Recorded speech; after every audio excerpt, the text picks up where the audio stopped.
Hello friends, मैं Rohit Yadav YouTube channel chemistry with Rohit में आपका फिर से हार्दिक स्वागत करता हूं।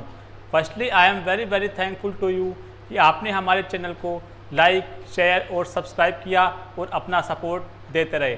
आप अपना सपोर्ट यूं ही बनाए रखिए। हम नए लेक्चर और नए कंटेंट लेकर आपके सामने हाजिर होते रहेंगे।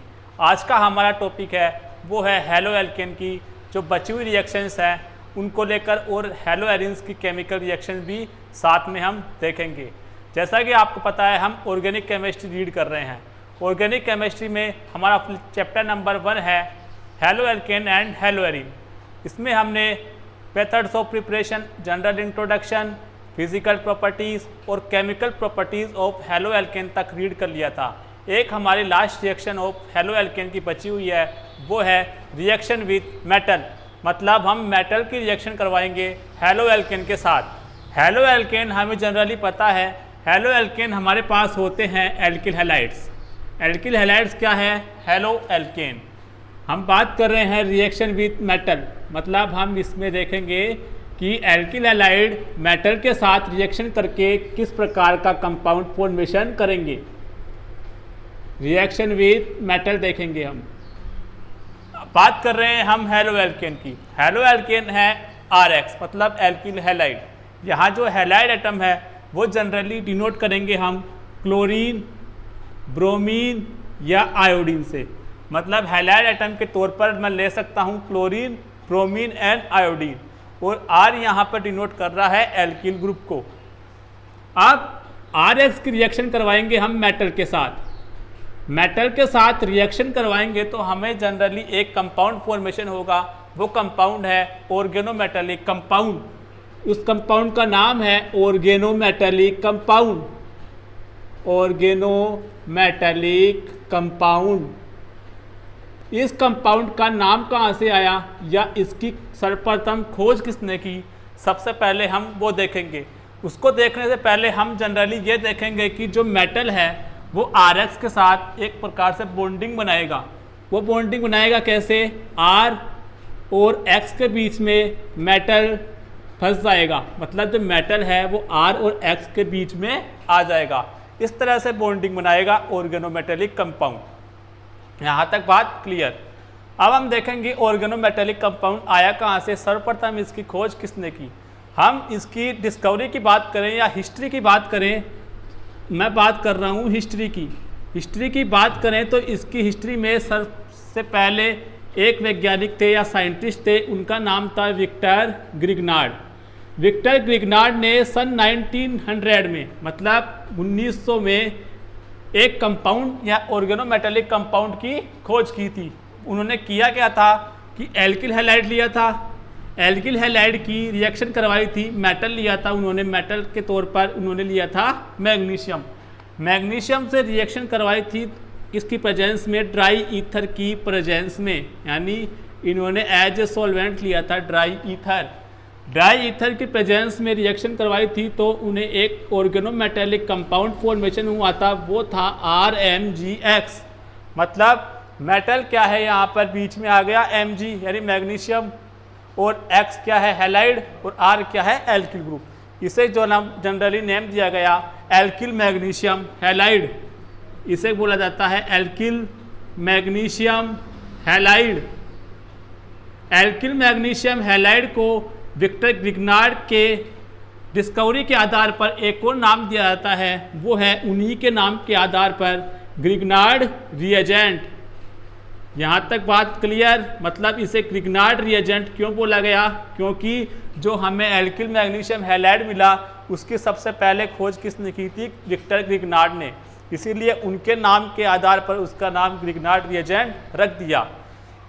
अब बात करेंगे हम नेक्स्ट बात है हमारी कि हमने यहाँ ड्राई ईथर क्यों लिया। ड्राई ईथर क्यों लिया इसकी बात करेंगे कि बिना ड्राई ईथर के भी ये रिएक्शन पॉसिबल है या नहीं है, इसको हम देखते हैं।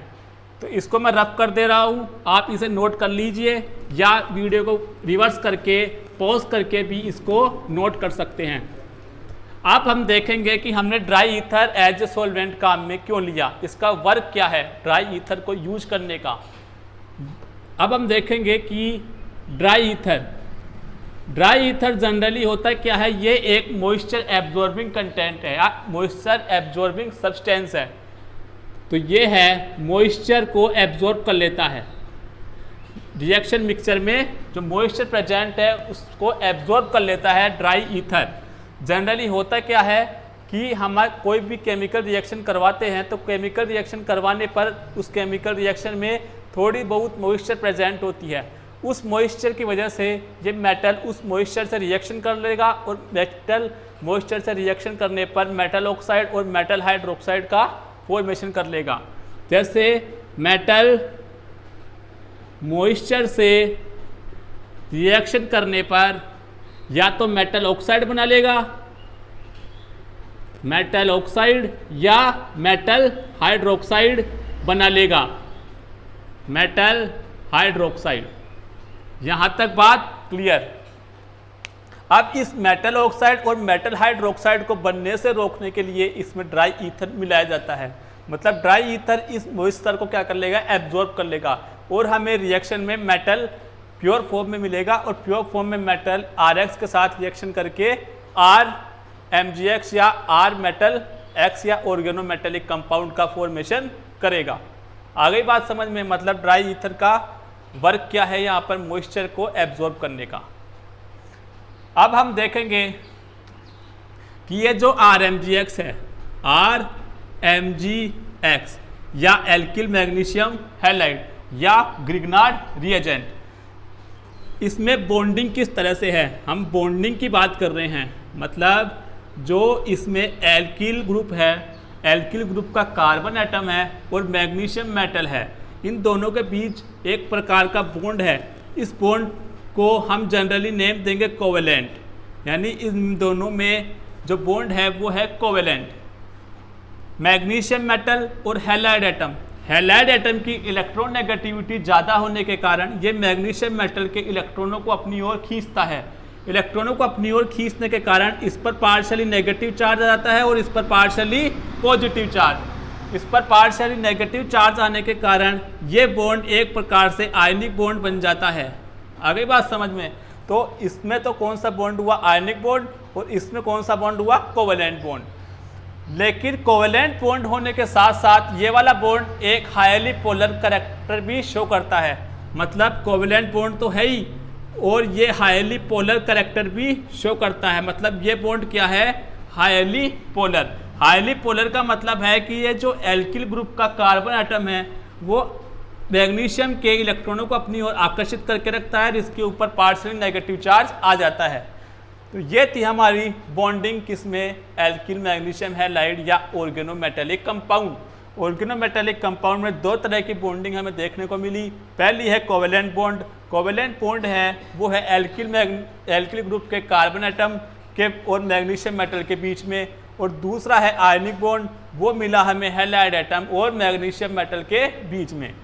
अब तीसरी बात करेंगे हम इसकी रिएक्टिविटी की, कि RMgX की रिएक्टिविटी कैसे होती है, यानी ये किस प्रकार का रिएक्टिविटी शो करता है, लेस रिएक्टिविटी होती है या हाई रिएक्टिविटी होती है। तो हम RMgX की रिएक्टिविटी की बात करें तो RMgX एक हाईली रिएक्टिव कंपाउंड है। Highly reactive compound, highly reactive compound का मतलब है अगर RMgX को कोई भी प्रोटॉन सोर्स मिल जाए तो ये उस प्रोटॉन सोर्स से प्रोटॉन को खींच लेगा और एल्केन का फॉर्मेशन कर लेगा। आइए देखते हैं कैसे।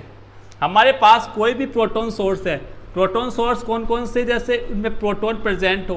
प्रोटॉन सोर्स है हमारे पास वाटर, NH3, एल्कोहल, ये सब क्या है, प्रोटॉन सोर्स, यानी इनमें एज ए प्रोटॉन प्रेजेंट है। ये तीनों क्या करेंगे, RMgX के साथ रिएक्शन करेंगे। तो RMgX में क्या होगा, ये जो इसकी पोलैरिटी ज़्यादा है, तो पोलैरिटी ज़्यादा होने के कारण ये क्या करेगा, हाइड्रोजन को अपनी ओर खींच लेगा। हाइड्रोजन को अपनी ओर खींच करके ये क्या करेगा, एल्केन का फॉर्मेशन करेगा। आगे बात समझ में, एल्केन का फॉर्मेशन करेगा और साथ में क्या बनाएगा, MgOH। अगर मैं वाटर लूँगा तो मेरे पास बनेगा MgOH। अगर मैं NH3 लूँगा तो एक हाइड्रोजन तो लग गया यहाँ पर, बचा क्या NH2, तो यहाँ आएगा MgNH2X। ROS लूंगा तो यहाँ क्या जाएगा OR। आ गई बात समझ में। तो इस तरह से मैग्नीशियम क्या है, RMgX क्या है, हाईली रिएक्टिव कंपाउंड। यहां तक बात आ गई समझ में कि RMgX क्या है, highly reactive compound. Highly reactive compound होने के कारण इसने क्या किया, एल्केन का फॉर्मेशन, किससे, प्रोटॉन सोर्स से रिएक्शन करके। ये बात थी हमारी किसकी, रिएक्टिविटी की। अब हम देखेंगे एक रिएक्शन आती है हमारी रिएक्शन विद मेटल्स में। रिएक्शन विद मेटल्स में एक रिएक्शन है, देखेंगे वुड्स रिएक्शन। यानी साइंटिस्ट थे एक वुड्स नाम के, उन्होंने एक रिएक्शन दी थी और उसको बोला गया वुड्स रिएक्शन। उन्होंने कहा क्या था कि अगर किसी एल्किल हैलाइड की रिएक्शन सोडियम मेटल के साथ करवाई जाती है तो हमें एक प्रकार का कंपाउंड बनता है, वो कंपाउंड है एल्केन, यानी एल्केन का फॉर्मेशन होता है। तो हम देखेंगे वुड्स रिएक्शन में होता क्या है। वुड्स रिएक्शन, वुड्स रिएक्शन में एल्किल हैलाइड लेंगे। एल्किल हैलाइड की रिएक्शन करवाई थी वुड्स ने सोडियम मेटल के साथ। सोडियम मेटल के साथ किसकी प्रेजेंस में, ड्राई ईथर की प्रेजेंस में। अब ड्राई ईथर क्यों लिया वो मैंने अभी पहले बताया हुआ है, अगर नहीं पता तो वीडियो को रिवर्स करके एक बार वापस देखिए। ड्राई ईथर किसका काम कर रहा है, मॉइस्चर एब्जॉर्बिंग कंटेंट का काम कर रहा है। सोडियम मेटल के साथ एल्किल हैलाइड की रिएक्शन करवाई तो ये क्या बनाएगा, एल्केन। एल्केन भी कौन सा बनाएगा, जिसमें 2 एल्किल ग्रुप प्रेजेंट होंगे, 2 एल्किल ग्रुप प्रेजेंट होंगे और एक बनाएगा NaX। मतलब अगर इसको बैलेंस करूँ रिएक्शन को तो मेरे पास इस प्रकार की बैलेंस्ड रिएक्शन प्राप्त होगी। आपने यहाँ पे देखा कि अगर एल्किल हैलाइड का मैं एक कार्बन एटम लूँगा, एज ए एल्किल ग्रुप अगर मैं कार्बन एटम CH3 लेता हूँ तो मेरे पास जो एल्केन बनेगा वो मिलेगा। एल्किल ग्रुप कौन सा है, CH3, और दूसरा कौन सा है, CH3। मतलब 2 कार्बन एटम्स वाला एल्किल ग्रुप या 2 कार्बन एटम्स वाला एल्केन मिलेगा जब मैं एक कार्बन एटम वाला एल्किल हैलाइड लेता हूँ। 2 कार्बन एटम वाला एल्किल हैलाइड लूँगा मैं तो मेरे पास जो एल्केन मिलेगा वो 4 कार्बन एटम्स वाला मिलेगा। मतलब प्रोडक्ट तो मेरे को किस में मिल रहा है, 4 वाला। मेरे पास जो शुरू में जो रिएजेंट है वो कौन सा है, 2 कार्बन एटम वाला। 3 वाला लूँगा तो मेरे पास मिलेगा 6 वाला। तो इस तरह से आप देख रहे हो कि अगर मैं कार्बन एटम्स का नंबर कुछ भी रखता हूँ तो मेरे पास जो as a product compound formation हो रहा है वो इवन नंबर्स में आ रहा है। मतलब इवन नंबर्स वाले प्रोडक्ट बन रहे हैं बजाय किसके, ओड नंबर्स के। यानी ओड नंबर्स के प्रोडक्ट इस वुड्स रिएक्शन से नहीं बनाए जा सकते, बल्कि इवन नंबर्स वाले प्रोडक्ट्स ही वुड्स रिएक्शन से बनाए जा सकते हैं। तो ये थी हमारी वुड्स रिएक्शन और ये टॉपिक था हमारा reaction with metal of halo alkane. ये हमारी हेलो एल्केन की केमिकल रिएक्शन यहाँ तक समाप्त हो चुकी है। अब हम बात करेंगे हेलो एरीन की केमिकल रिएक्शन की। अब हेलो एरीन की केमिकल रिएक्शंस की बात करेंगे। अब हेलो एरीन होते क्या हैं ये मैं आपको प्रीवियस लेक्चर में बता चुका हूँ। अगर नहीं मालूम प्रीवियस लेक्चर्स को आप देखिए, यहाँ पर आपको आई सजेस्टेड के द्वारा लिंक मिल जाएगा, वहाँ पर क्लिक कीजिए और प्रीवियस लेक्चर में जाके वीडियो देखिए कि किस प्रकार से हेलो एरीन का हमने फॉर्मेशन किया था। हेलो एरीन होते क्या है एक बार फिर से मैं आपको याद करवा देता हूँ कि हेलो एरीन में हैलाइड एटम डायरेक्टली अटैच होता है बेंजीन रिंग से, तो उस कंपाउंड को बोला जाता है हेलो एरीन। ये है हमारा हेलो एरीन। अब इसके केमिकल रिएक्शंस की स्टडी कर रहे हैं हम। केमिकल रिएक्शन, केमिकल रिएक्शन में फर्स्ट रिएक्शन हम देखेंगे न्यूक्लियोफिलिक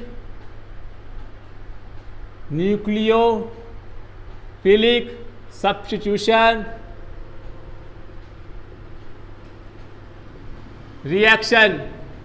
अब न्यूक्लियोफिलिक सब्स्टिट्यूशन रिएक्शन में हम रीड करेंगे कि किस प्रकार से न्यूक्लियोफिलिक सब्स्टिट्यूशन रिएक्शन होती है, या इसको शॉर्ट फॉर्म में लिखना चाहूँ तो मैं SN रिएक्शन भी लिख सकता हूँ। आ गई बात समझ में। आपने हेलो एल्केन में रीड किया था कौन कौन सी रिएक्शन, SN1 एंड SN2, ये रिएक्शन आपने रीड करी थी हेलो एल्केन में। SN1 में क्या हुआ था, कार्बोकैटायन फॉर्मेशन हुआ था, और SN2 में न्यूक्लियोफाइल ने अटैक किया था बैक साइड से। अब hello arene nucleophilic substitution product देगा या नहीं देगा, पहले हम उसको देखेंगे। हम पहले देखते हैं न्यूक्लियोफिलिक सब्स्टिट्यूशन रिएक्शन की कि हेलो एरीन क्या होता है, यानी इसकी रिएक्टिविटी न्यूक्लियोफाइल के प्रति कैसी होती है।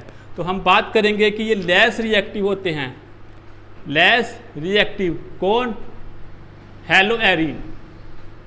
हेलो एरीन क्या होते हैं, लेस रिएक्टिव होते हैं न्यूक्लियोफाइल के प्रति, या न्यूक्लियोफिलिक सब्स्टिट्यूशन रिएक्शन आसानी से शो नहीं करते। अब क्यों नहीं करते, सबसे पहले हम उसका रीज़न देखेंगे। हम इसमें रीज़न लेंगे, रीज़न नंबर पहला कि क्यों नहीं करते या क्यों नहीं न्यूक्लियोफिलिक सब्स्टिट्यूशन रिएक्शन दिखाते हैं। मैं इसको रफ कर देता हूँ ताकि आसानी से आपको बोर्ड पर ऊपर लिख सकूँ और आसानी से आपको दिखाई दे सके। पहला रीज़न लूँगा मैं, रीज़न नंबर 1। रीज़न नंबर 1 है मेरा resonance effect. Resonance effect, resonance effect का मतलब है कि रेजोनेंस के कारण ये लेस रिएक्टिव होते हैं हेलो एरीन। अब किस तरह से होते हैं, पहले हम इसकी रेजोनेंस स्ट्रक्चर बनाते हैं, तभी हमें पता चलेगा कि ये लेस रिएक्टिव क्यों होते हैं। यहाँ पर मैंने क्लोरीन पर एटम ले लिया, क्लोरीन एटम पर यहाँ पर लोन पेयर होते हैं, यानी ये मेरा क्या है, हेलो एरीन या क्लोरोबेंजीन। अब इसकी जब बात करें, इसमें लोन पेयर है और यहाँ पर क्या है, पाई इलेक्ट्रॉन्स। तो क्लोरीन के लोन पेयर और बेंजीन के पाई इलेक्ट्रॉन आपस में कॉन्जुगेशन में रहते हैं। कॉन्जुगेशन में रहने के कारण ये क्या होंगे, pi electrons lone pair, chlorine के लोन पेयर क्या करेंगे, इधर शिफ्ट हो जाएंगे और पाई इलेक्ट्रॉन्स क्या होंगे, इधर। तो इस तरह से हमें रेजोनेंस देखने को मिलेगा क्लोरोबेंजीन में या हेलो एरीन्स में। हेलो एरीन्स में यहाँ पर पाई इलेक्ट्रॉन शिफ्ट हो गए तो यहाँ तो आ गया माइनस चार्ज, और यहाँ पर लोन पेयर शिफ्ट हो गए तो यहाँ डबल बॉन्ड का फॉर्मेशन हो गया। यहाँ तक बात क्लियर, आई होप आपका डाउट क्लियर हो चुका है। अब यहाँ पर माइनस चार्ज है, इस पाई इलेक्ट्रॉन के साथ क्या है, कॉन्जुगेशन में है। कॉन्जुगेशन में है तो यहाँ पर क्या होगा, ये शिफ्ट हो जाएगा और यहाँ पर पाई इलेक्ट्रॉन शिफ्ट हो जाएंगे। तो नेक्स्ट रेजोनेटिक स्ट्रक्चर हमारे पास बन के आएगी, वो है ये वाली। आगे भी ये इसी तरह से एक रेजोनेटिक स्ट्रक्चर बनेगा, और वो बनाएगा ये वाली, यहाँ से नेगेटिव स्ट्रक्चर यहाँ पे जाएगा और ये पाई इलेक्ट्रॉन यहाँ पर, यहाँ माइनस चार्ज डेवलप हो जाएगा और Cl प्लस यहाँ पर, और बाकी क्या बचे, डबल बॉन्ड यहाँ पर। तो ये हमारी थर्ड रेजोनेटिक स्ट्रक्चर है, सेकंड, और ये फर्स्ट। अब इसमें देखा आपने कि कैसे सिंगल बॉन्ड से डबल बॉन्ड के कैरेक्टर्स आ गए हेलो बेंजीन में, हेलो एरीन में या क्लोरोबेंजीन में। तो डबल बॉन्ड के कैरेक्टर आने से ये बॉन्ड क्या हो गया, अब और भी मजबूत हो गया। सिंगल बॉन्ड जल्दी टूट जाता है बजाय किसके, डबल बॉन्ड से। तो आसानी से ये बॉन्ड टूटेगा नहीं तो ये क्या हो जाएगा, लेस रिएक्टिव। आगे बात समझ गए कैसे रेजोनेंस इफेक्ट के कारण ये लेस रिएक्टिव हो गए हेलो एरीन्स बजाय किसके, हेलो एल्केन के। हेलो एल्केन में तो क्या था, सिंगल बॉन्डेड से जुड़े हुए थे, उनमें किसी प्रकार का रेजोनेंस नहीं था।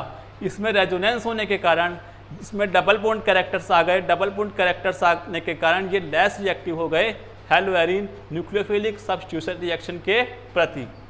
अब सेकंड रीजन देखेंगे हम कि रीजन नंबर सेकंड क्या है कि क्यों ये लेस रिएक्टिव होते हैं। पहला रीजन देख लिया हमने, रेजोनेंस इफेक्ट। अब सेकंड देखेंगे हम, हाइब्रिडाइजेशन। हाइब्रिडाइजेशन का मतलब है संकरण। हाइब्रिडाइजेशन कौन सा होता है, हाइब्रिडाइजेशन हम बात करें हेलो एरीन्स में, तो हेलो एरीन्स में जो कार्बन एटम है उस पर हाइब्रिडाइजेशन कौन सा होता है, मैंने बताया था आपको, वो होता है sp2 हाइब्रिडाइजेशन। जबकि बात करूं मैं हेलो एल्केन की, हेलो एल्केन में हाइब्रिडाइजेशन होता है कार्बन एटम पर, कौन सा होता है, sp3। यहाँ तक बात क्लियर, कोई दिक्कत नहीं। अब यहाँ पर sp2 हाइब्रिडाइजेशन है, यहाँ पर sp3 हाइब्रिडाइजेशन है। परसेंट एस करेक्टर की बात करूँ मैं, परसेंट एस करेक्टर की बात करूँ मैं, तो सबसे ज़्यादा एस करेक्टर किसका होता है? sp2 का ज़्यादा होता है बजाय किसके? sp3 के। मतलब sp2 का परसेंट एस करेक्टर ज़्यादा होता है बजाय किसके? sp3 के। अब जिसका परसेंट एस करेक्टर ज़्यादा होता है बच्चों, उसकी इलेक्ट्रॉन नेगेटिविटी भी क्या होगी? ज़्यादा। मतलब इलेक्ट्रॉन नेगेटिविटी की बात करूं मैं तो इसकी इलेक्ट्रॉन नेगेटिविटी ज़्यादा होगी हेलो एरिन की बजाय किसके? RX से। आ गई बात समझ में? तो इलेक्ट्रॉन नेगेटिविटी किसकी ज़्यादा होगी? इसके कार्बन एटम की ज़्यादा होगी बजाय किसके? इसके कार्बन एटम से। तो इसके कार्बन एटम की इलेक्ट्रॉन नेगेटिविटी ज़्यादा होने के कारण ये इस X के इलेक्ट्रॉनों को, मतलब जो हैलाइड एटम है उसके इलेक्ट्रॉनों को अपनी ओर खींच के रखेगा तो उसकी बॉन्ड लेंथ पे इफेक्ट पड़ेगा। बॉन्ड लेंथ क्या हो जाएगी? कम हो जाएगी। बॉन्ड लेंथ कम हो जाएगी या छोटी हो जाएगी तो बॉन्ड को तोड़ने के लिए ज़्यादा एनर्जी की ज़रूरत पड़ेगी, इसलिए ये क्या हो जाएंगे? लेस रिएक्टिव हो जाएंगे। क्यों? क्योंकि बॉन्ड लेंथ क्या हो गई? कम हो गई।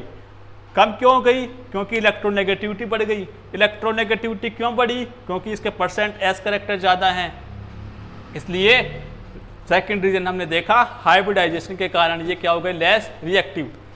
आगे बात समझ में? यहाँ तक बात क्लियर हाइब्रिडाइजेशन की भी। रीजन नंबर 2 और रीजन नंबर 1 था हमारा रेजोनेंस इफेक्ट। अब रीजन नंबर 3 देखेंगे हम, रिपल्शन इफेक्ट। रीजन नंबर 3 हमारा रिपल्शन इफेक्ट। रिपल्शन यानी प्रतिकर्षण प्रभाव। अब आप देखोगे रिपल्शन इफेक्ट में रीजन नंबर 3 रिपल्शन इफेक्ट।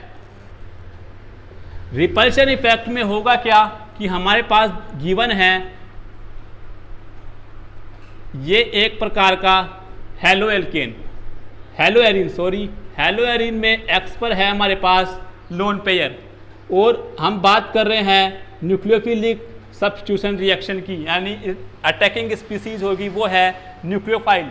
अब न्यूक्लियोफाइल है वो अटैक करेगा इस कार्बन एटम पर। आगे बात समझ में? इस कार्बन एटम पर अटैक करेगा तो आपको दिख रहा है यहाँ पर है लोन पेयर, और ये क्या है? नेगेटिव चार्ज भी क्या है? एक तरह से लोन पेयर नेगेटिव चार्ज की तरह बिहेव कर रहा है, और ये भी क्या है? Negative charge. अगर ये इसके पास आएगा तो नेगेटिव चार्ज और नेगेटिव चार्ज के बीच क्या होगा? रिपल्शन होगा तो ये क्या करेगा? न्यूक्लियोफाइल इसके पास आने से डरेगा। रिपल्शन होने के कारण दूर हटेंगे ये एक दूसरे से दूर हटेंगे तो क्या होगा? फिर अच्छी बॉन्डिंग नहीं बन पाएगी। अच्छी बॉन्डिंग नहीं होगी या बॉन्ड नहीं बना पाएंगे तो क्या होगा? एक तरह से लेस रिएक्टिव हो जाएगा। हेलो एरिन क्या हो जाएगा? Less reactive. ये बात समझ में आ गई? रिपल्शन क्यों हुआ? न्यूक्लियोफाइल नेगेटिव कैरेक्टर शो कर रहा है और लोन पेयर भी क्या है? नेगेटिव कैरेक्टर शो कर रहे हैं। ये इसके पास आएगा तो रिपल्शन होगा। रिपल्शन के कारण ये दूर हटेगा तो ये है लेस रिएक्टिव हेलो एरिन। तो न्यूक्लियोफिलिक सब्स्टिट्यूशन रिएक्शन के प्रति रिपल्शन इफेक्ट के कारण भी लेस रिएक्टिव होता है हेलो एरिन। अब रीजन नंबर 4 की बात करेंगे हम। रीजन नंबर 4 देखेंगे हम फेनिल कैटायन का बनना। फेनिल कैटायन का मतलब जैसे हमें पता है कि SN1 रिएक्शन अगर होती है, अगर न्यूक्लियोफिलिक सब्स्टिट्यूशन रिएक्शन शो करता है हेलो एरिन, तो एक तरह से क्लोरीन बाहर निकलेगा, मतलब हैलाइड एटम बाहर निकलेगा तो क्या होगा? यहाँ पर कैटायन फॉर्मेशन होगा। तो कैटायन क्या है? यहाँ पर ये बन गया फेनिल कैटायन। अब फेनिल कैटायन में पॉजिटिव चार्ज कॉन्जुगेशन में नहीं है, मतलब रेजोनेंस इफेक्ट शो नहीं कर रहा है, तो इसकी जो एनर्जी हो जाएगी वो हाई एनर्जी होने के कारण एनर्जी होगी वो हाई एनर्जी, और एक प्रकार से ये क्या है? अनस्टेबल कंपाउंड बन गया। मतलब फेनिल कैटायन क्या है? अनस्टेबल कंपाउंड है। अनस्टेबल होने के कारण ये लेस रिएक्टिव हो गया न्यूक्लियोफिलिक सब्स्टिट्यूशन रिएक्शन के प्रति। तो ये 4 रीजन्स थे कि ये लेस रिएक्टिव क्यों होते हैं। आई होप ये 4 रीजन्स आपको अच्छे से समझ में आए होंगे। अब हम देखेंगे कि अगर ये लेस रिएक्टिव है तो कुछ ना कुछ रिएक्टिविटी तो होती होगी कि ये न्यूक्लियोफिलिक सब्स्टिट्यूशन रिएक्शन दर्शाए या शो करे। तो ऐसी कौन सी रीजन्स हैं जिससे न्यूक्लियोफिलिक सब्स्टिट्यूशन रिएक्शन आसानी से हो जाए। तो हम देखेंगे कि ऐसे कौन कौन से इफेक्ट है। अगर मैं हाई टेम्परेचर रख दूँ, अगर मैं रिएक्शन करवा रहा हूँ न्यूक्लियोफाइल की, तो उसमें अगर हाई टेम्परेचर दे दूँ तो हाई टेम्परेचर के कारण न्यूक्लियोफिलिक सब्स्टिट्यूशन रिएक्शन आसानी से हो जाएगी। सबसे पहली प्रॉपर्टी आ गई हाई टेम्परेचर की, मेरे को रिएक्शन मिक्सचर का टेम्परेचर हाई रखना पड़ेगा। सेकंड है स्ट्रॉन्ग बेस, अगर रिएक्शन मिक्सचर में स्ट्रॉन्ग बेस काम में ले लूँ तो भी मेरे पास न्यूक्लियोफिलिक सब्स्टिट्यूशन रिएक्शन आसानी से हो जाएगी। यानी स्ट्रॉन्ग बेस कौन सा है, जैसे सोडियम एमाइड और लिक्विड अमोनिया, ये क्या है स्ट्रॉन्ग बेस। स्ट्रॉन्ग बेस के कारण भी न्यूक्लियोफिलिक सब्स्टिट्यूशन रिएक्शन आसानी से हो जाएगी। थर्ड है मेरे पास इलेक्ट्रॉन विथड्रॉइंग ग्रुप, अगर मैं जो हैलाइड एटम है उसके रेस्पेक्ट में electron withdrawing group benzene ring पर जोड़ देता हूँ तो भी आसानी से न्यूक्लियोफिलिक सब्स्टिट्यूशन रिएक्शन हो जाएगी। इलेक्ट्रॉन विथड्रॉइंग ग्रुप का काम क्या है, ये इलेक्ट्रॉनों को अपनी ओर खींच के रखते हैं और इलेक्ट्रॉन डेंसिटी को बेंजीन रिंग से कम कर देते हैं। इलेक्ट्रॉन विथड्रॉइंग ग्रुप होते कौन कौन से हैं, जैसे bond NO2, bond CN, bond CHO, bond COOH, bond SO3H, bond NH3+, ये सब क्या हैं इलेक्ट्रॉन विथड्रॉइंग ग्रुप एक्सेट्रा। ये कुछ एग्जाम्पल्स हैं इलेक्ट्रॉन विथड्रॉइंग ग्रुप के। अगर ये ग्रुप बेंजीन रिंग में प्रेजेंट हैं तो इसका मतलब है उसकी रिएक्टिविटी बहुत ज़्यादा बढ़ गई और वो आसानी से न्यूक्लियोफिलिक सब्स्टिट्यूशन रिएक्शन शो कर देगा। अब हम देखेंगे कुछ एग्जाम्पल्स लेंगे और उनके द्वारा समझेंगे किस तरह से रिएक्शन मिक्सचर पर टेम्परेचर का इफेक्ट पड़ता है और इलेक्ट्रॉन विथड्रॉइंग ग्रुप का इफेक्ट पड़ता है। सबसे पहले हम नॉर्मल कंडीशन में कराएंगे। नॉर्मल कंडीशन में मैंने आपको बताया कि रिएक्शन होगी ही नहीं। क्यों? क्योंकि SN1 और SN2 रिएक्शन नहीं दर्शाएगा। अब SN1 SN2 रिएक्शन दर्शाने के लिए SN1 तो दर्शाएगा तो फेनिल कैटायन बनेगा। फेनिल कैटायन क्या होता है, अनस्टेबल होता है। अनस्टेबल होता है तो वो रिएक्शन या SN रिएक्शन नहीं देगा। बात कर रहा हूँ अगर SN2 रिएक्शन नहीं दर्शाएगा, SN2 के लिए उसका बैक साइड से अटैक करना ज़रूरी है न्यूक्लियोफाइल का। न्यूक्लियोफाइल बैक साइड से अटैक नहीं कर पाता। क्यों? क्योंकि जो बैक साइड में हमारे पास बेंजीन रिंग जुड़ी हुई है हैलोजन के रेस्पेक्ट में, ये बेंजीन रिंग बैक साइड पर जुड़ी हुई है, इसलिए न्यूक्लियोफाइल बैक साइड से अटैक नहीं कर पाता। अटैक नहीं कर पाएगा तो न्यूक्लियोफिलिक सब्स्टिट्यूशन रिएक्शन नहीं होगी। मतलब नॉर्मल कंडीशन में SN1 और SN2 रिएक्शन के चांसेस बिल्कुल भी नहीं है। अब मैं कंडीशन चेंज कर दी। मैंने कंडीशन 3 प्रकार की कंडीशन बताई थी अभी, हाई टेम्परेचर, स्ट्रॉन्ग बेस और इलेक्ट्रॉन विथड्रॉइंग ग्रुप की। उसके आधार पर देखेंगे एग्जाम्पल लेके कि कैसे रिएक्शन SN दिखा रहा है। हमारे पास है कोई हेलोबेंजीन, हेलोएरिन, ये है क्लोरोबेंजीन। इसकी रिएक्शन करवाता हूँ मैं NaOH, यानी इससे जो मेरे को न्यूक्लियोफाइल मिलेगा वो है OH-। अब नॉर्मल कंडीशन हो गई तो कोई रिएक्शन नहीं होगी।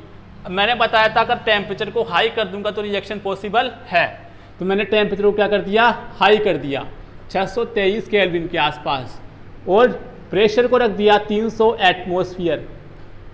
आ गई बात समझ में? ये तो मेरी फर्स्ट सेकंड H+ की प्रेजेंस में आ गई। मतलब NaOH क्या है, एज ए न्यूक्लियोफाइल वर्क कर रहा है OH-। 623 केल्विन क्या है या 623 केल्विन, ये टेम्परेचर है बहुत ज़्यादा, और प्रेशर भी क्या है, बहुत ज़्यादा। अब बात करेंगे हम, हमारे पास प्रोडक्ट बन के आएगा वो है न्यूक्लियोफाइल प्रोडक्ट बनेगा वो है OH। क्यों? क्योंकि मैंने अभी बताया हाई टेम्परेचर पर SN रिएक्शन पॉसिबल है, तो इसने OH- ने इसको सब्स्टिट्यूट कर दिया और एज ए प्रोडक्ट मिल गया OH वाला। अब अगर मैं इलेक्ट्रॉन विद ड्राइंग ग्रुप इस Cl के रेस्पेक्ट में ऑर्थो, मेटा और पैरा पोजीशन पर ऐड करता हूं तो उससे रिएक्शन पर क्या इफेक्ट पड़ेगा। तो ये मेरे पास है क्लोरोबेंजीन, यहां पैरा पोजीशन पर लगा दिया मैंने NO2। बात क्लियर। तो रिएक्शन में ये इफेक्ट पड़ेगा कि जो पहले हाई टेम्परेचर पर रिएक्शन हो रही थी वो अब उससे और भी कम टेम्परेचर पर होने लग जाएगी जब मैं NO2 ग्रुप या electron withdrawing group benzene ring पर ऐड कर दूंगा। तो कैसे कि मेरे पास है न्यूक्लियोफाइल वही NaOH, तो पहले रिएक्शन 623 केल्विन पर हो रही थी, अब रिएक्शन जो है 468 केल्विन पर ही होने लग जाएगी और मेरे को एज ए प्रोडक्ट मिलेगा, वो मिलेगा वही OH वाला। आगे बात समझ में, मतलब कैसे NO2 ने टेम्परेचर को कम कर दिया। अब आपने देखा NO2 ने टेम्परेचर को कम कर दिया, तो अगर मैं NO2 और लगा दूंगा तो टेम्परेचर और भी कम हो जाना चाहिए। तो हाँ, टेम्परेचर और भी कम हो जाएगा। कैसे? जैसे मैं NO2 ग्रुप 2 ऐड कर देता हूँ, NO2 यहाँ पर, NO2 यहाँ पर, 2 NO2 ग्रुप ऐड कर दिया तो वही NaOH के साथ, तो टेम्परेचर और भी कम हो गया, वो हो गया 367 केल्विन के आसपास। वही सेकंड कंडीशन क्या, H+ की प्रेजेंस में। तो मेरे पास जो प्रोडक्ट मिलेगा वो है OH, NO2, NO2। यहाँ तक बात क्लियर कि कैसे कैसे NO2 जोड़ने से टेम्परेचर कम होता जा रहा है। अब मैं NO2 एक और जोड़ देता हूँ, तब क्या इफेक्ट पड़ेगा। NO2, एक तो NO2 यहाँ जोड़ दिया, एक NO2 यहाँ जोड़ दिया, एक NO2 यहाँ पर जोड़ दिया। अब क्या हो जाएगा कि मैं अगर वाटर के साथ गर्म करूँगा, वाटर के साथ ही गर्म करने पर मेरे को एज ए प्रोडक्ट OH वाला प्रोडक्ट मिल जाएगा। OH, NO2, NO2, NO2। मतलब ये हुआ कि पहले तो हम एज ए न्यूक्लियोफाइल ले रहे थे NaOH ले रहे थे और यहाँ क्या ले लिया आप, H2O। मतलब H2O भी OH- न्यूक्लियोफाइल देता है, इसलिए NO2 क्या है, इलेक्ट्रॉन विड्रॉइंग ग्रुप है। इसने क्या किया कि बहुत ज़्यादा इस रिंग को रिएक्टिव कर दिया और Cl को सब्स्टिट्यूट करके OH ने क्या किया, अपना स्थान ले लिया। तो आपने देखा कि NO2 किस तरह से रिएक्शन को चेंज कर रहा है। पहले टेम्परेचर कितना था, 2 NO2 जोड़ने पर टेम्परेचर और भी कम हो गया और 3 NO2 जोड़ने पर टेम्परेचर तो बिल्कुल ही कम हो गया, मतलब हल्का सा गर्म करने पर ही टेम्परेचर कम हो गया। अब हम NO2 का इफेक्ट देखेंगे कि NO2 का रिएक्शन पे क्या इफेक्ट पड़ा, कि NO2 ने ऐसा क्या जादू कर दिया कि ये तो टेम्परेचर को और भी कम करते जा रहा है। तो NO2 का जादू देखते हैं। हमें पता है कि बेंजीन रिंग पर 3 पोजीशंस होती है, वो है ortho, Meta and para. Ortho position कौन सी होती है, पैरा पोजीशन कौन सी होती है और मेटा पोजीशन कौन सी होती है, ये आपने 11th क्लास में अच्छी तरह से रीड किया है। आपको नहीं पता फिर भी एक बार मैं आपको बता देता हूँ कि अगर मेरे पास क्लोरोबेंजीन है तो ये वाली क्लोरीन के रेस्पेक्ट में इसके पास वाली जो पोजीशन है वो है ऑर्थो, सेकंड नंबर की पोजीशन है ये है मेटा और थर्ड नंबर वाली पोजीशन है वो है पैरा। अब मैं बात कर रहा हूँ NO2 के जादू की, यानी इलेक्ट्रॉन विड्रॉइंग ग्रुप जुड़ा हुआ है तो वो ऐसा क्या जादू कर देगा कि वो टेम्परेचर को कम कर देगा, रिएक्शन की रिएक्टिविटी को बढ़ा देगा। मेरे पास है Cl, यहाँ पर जुड़ा हुआ है NO2 की स्ट्रक्चर ये होती है, ठीक है। मैं इस पर अटैक कराऊंगा न्यूक्लियोफाइल का OH-, तो मेरे पास जो बन के आएगी, मेरे को पता है न्यूक्लियोफाइल कब अटैक करेगा, ये क्या होगा, यहाँ से शिफ्ट होगा, यहाँ पर पॉजिटिव चार्ज डेवलप होगा, पॉजिटिव चार्ज डेवलप होगा तो OH- क्या करेगा, इस पर अटैक करेगा। आगे बात समझ में, यानी Cl, OH, यहाँ पर नेगेटिव चार्ज, ये मेरे पास रिएक्शन बन के आ गई। यहाँ तक क्लियर बात। अब आगे रेजोनेटिक स्ट्रक्चर देखूँ मैं तो OH नेगेटिव चार्ज ने यहाँ शिफ्ट हुआ और ये पाई इलेक्ट्रॉन्स यहाँ पर, तो मेरे पास जो रेजोनेटिक स्ट्रक्चर बन के आ गई वो है Cl OH NO minus double bond O minus यहाँ पर 2 बॉन्ड। थर्ड रेजोनेटिक स्ट्रक्चर बात करूँ मैं तो ये नेगेटिव चार्ज यहाँ पर सिर्फ पाई इलेक्ट्रॉन्स यहाँ पर। अब थर्ड रेजोनेटिक स्ट्रक्चर बन के आ गई वो है माइनस यहाँ पर Cl OH NO minus double bond O। Last में क्या होगा, अब ये नेगेटिव चार्ज यहाँ पर शिफ्ट होगा और ये क्लोरीन क्या निकल जाएगा बाहर और मेरे को एज ए प्रोडक्ट मिलेगा OH NO minus double bond O। अब यहाँ पर रेजोनेटिक स्ट्रक्चर में देखना है आपको कि जो नेगेटिव चार्ज है वो इसके रेस्पेक्ट में क्लोरीन के या OH के रेस्पेक्ट में ऑर्थ पोजीशन पर है, पैरा पोजीशन पर है और इसमें भी ऑर्थ पोजीशन पर है। मतलब मेटा पोजीशन पर मेरे को कहीं भी नेगेटिव चार्ज नहीं मिला या मेटा पोजीशन पर एनायन नहीं आया। आगे बात समझ में, एनायन नहीं आया, आया तो कहाँ पर आया, ऑर्थो एंड पैरा पोजीशन पर। आगे बात समझ में। अब यहाँ पर आप देख रहे हो पैरा पोजीशन पर है नेगेटिव चार्ज, पैरा पोजीशन पर नेगेटिव चार्ज NO2 के साथ क्या है, रेजोनेंस में है। मतलब NO2 ने इस नेगेटिव चार्ज को स्टेबलाइज कर दिया, ये NO2 नेगेटिव चार्ज को स्टेबलाइज कर देगा और स्टेबलाइज करने के कारण ये जो बेंजीन रिंग है वो स्टेबल बन जाएगी, मतलब हाईली रिएक्टिव स्पीसीज हो जाएगी। हाईली रिएक्टिव स्पीसीज होने के कारण, किसके कारण, NO2 के कारण हुई। क्यों? क्योंकि NO2 ने इस नेगेटिव चार्ज के साथ रेजोनेंस शो करके इसको क्या कर दिया, स्टेबल कर दिया। स्टेबल होने के कारण ये बेंजीन रिंग क्या हो गई, स्टेबल और हाईली रिएक्टिव हो गई, जिससे फिर आगे रेजोनेटिक स्ट्रक्चर देखे तो इसने क्या कर दिया, Cl को बाहर निकाल दिया और एज ए प्रोडक्ट हमें OH वाला मिल गया। कैसे, OH यहाँ पर क्या कर दिया, NO2। इस तरह से अगर मेटा पोजीशन पर NO2 ऐड होगा, अगर मैं NO2 पैरा पोजीशन की जगह मेटा पोजीशन पर रख दूंगा तो मेटा पोजीशन पर कहीं भी नेगेटिव चार्ज नहीं है तो वो NO2 नेगेटिव चार्ज को स्टेबलाइज नहीं कर पाएगा। नेगेटिव चार्ज स्टेबलाइज नहीं होगा तो वो क्या होगा, ये नेगेटिव चार्ज इस OH माइनस को आने से पहले ही क्या कर देगा, रिपेल कर देगा और रिएक्शन पॉसिबल नहीं हो पाएगी, या एज ए प्रोडक्ट हमें माइनर प्रोडक्ट मिलेगा मेटा वाला और हमें ऑर्थो और पैरा मेजर प्रोडक्ट मिलेंगे एज ए प्रोडक्ट। आगे बात समझ में, किस तरह से हमने बताया आपको NO2 का इफेक्ट कि इसने टेम्परेचर को कम कर दिया क्योंकि ये इसकी रिएक्टिविटी को बढ़ा रहा है NO2। अगर NO2 ग्रुप ज़्यादा ऐड होंगे तो उससे इसकी रिएक्टिविटी, बेंजीन की रिएक्टिविटी और भी ज़्यादा बढ़ जाएगी और ये बहुत अच्छा प्रोडक्ट देगा OH वाला। तो ये थी हमारी आज की रिएक्शन, केमिकल रिएक्शन ऑफ हेलोएरिन, जिसमें हमने आज स्टडी करी न्यूक्लियोफिलिक सब्स्टिट्यूशन रिएक्शन की। नेक्स्ट लेक्चर में हम स्टडी करेंगे इलेक्ट्रोफिलिक सब्स्टिट्यूशन रिएक्शन की, जिसमें हम बात करेंगे इलेक्ट्रोफाइल सब्स्टिट्यूट करेगा हाइड्रोजन को। आगे बात समझ में। तो thank you for watching this video. Please like, share और सब्सक्राइब दिस वीडियो।